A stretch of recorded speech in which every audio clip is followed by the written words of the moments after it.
Alloh subhanahu va taolo ba'zi bir odamlardan so'rar ekan qiyomat kunidagi, "Hoy bandam, meni biror marotaba erkalatganmisan? Ey Robbim, sen olamlarning Robbisi bo'lsin. Mulukut dunyo va axiro, dunyo va oxiratning egasi bo'lsin. Qanday seni erkalatiladi?" Shunda Alloh taolo aytar ekanki, "Meni 99 ta ismi sifatim bor.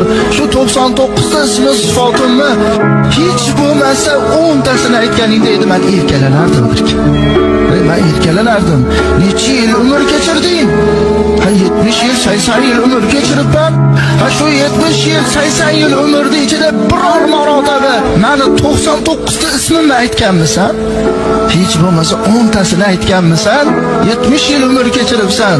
Agar sen menga hech bo'lmasa 99 ta ismi sifatimdan 10 tasini bo'lsa ham aytib, "Ey Robbim, ber" deganingda, men erkalanib farishtalarga aytardim, "O bandamni qaragin, bir maqsadi bor ekan, mendan bir so'rashligi bor ekanki, ismlarimni aytib turibdi, guvoh bo'linglar, nima so'rasa beraman" deb Alloh taolo turib olar.